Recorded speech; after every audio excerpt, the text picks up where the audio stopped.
Have you ever lived in a place where there is no trash on the streets and the streets are very clean? If you have not lived in one, how does it feel, or how do you imagine it to feel? I had a personal opportunity to feel both. A few years ago, I was living in a very warm place. It was another culture, people, and environment. I walked through many places. I could see rivers heavily polluted by plastic.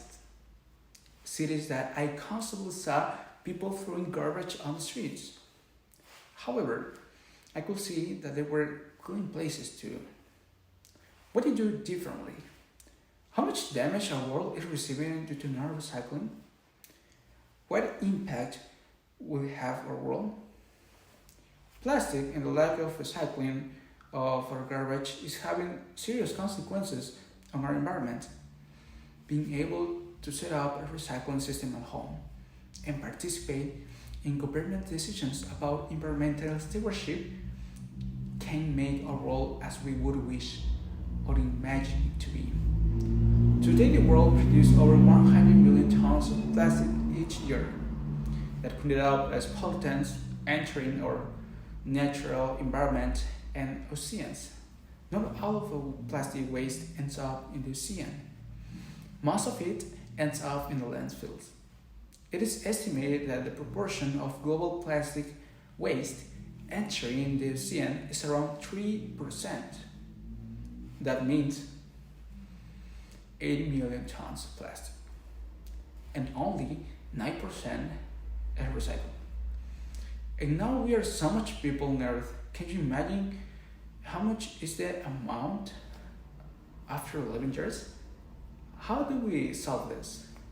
The lack of recycling not being involved in our government's decisions on environmental care make us fully responsible for the consequences, because it requires actions from all stakeholders to encourage a more sustainable use of plastic. First and foremost, governments must improve the management of plastic waste for recycling and raise public awareness of plastic rights. In this quote, Victoria Kawawa, Vice President of the World Bank, its Asia and Pacific Regional Office, says in an article, governments can play a crucial role in developing standards and policies to strengthen demand from recycled plastic, create a level playing field for domestic and international companies, and help drive a circular economy for plastic products.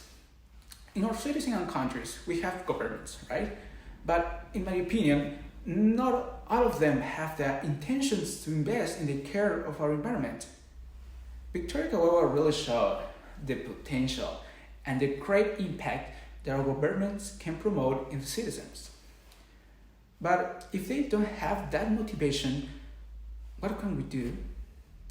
We can take the initiative to get involved and encourage governments to make this a priority. Now, I ask you the question, what would our world look like if we all recycle?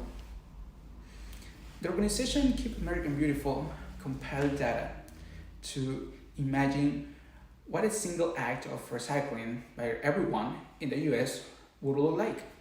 If everyone in America recycled just one plastic bottle, those materials could be produced more than 44 million t-shirts, or about 65 million fleece jackets, according to data from Reprieve. If everyone recycled 1 aluminum can, 285 million new aluminum cans could be made, according to data from the Aluminum Association. In addition, everyone who recycled just one can will reduce greenhouse gas emissions equivalent to taking 675 passengers cut off the road and save energy equivalent to 80,000 barrels of oil. In Apple's latest environmental responsibility report, the company said it recovered more than a ton of gold from recycled devices, representing an estimated value of $40 million.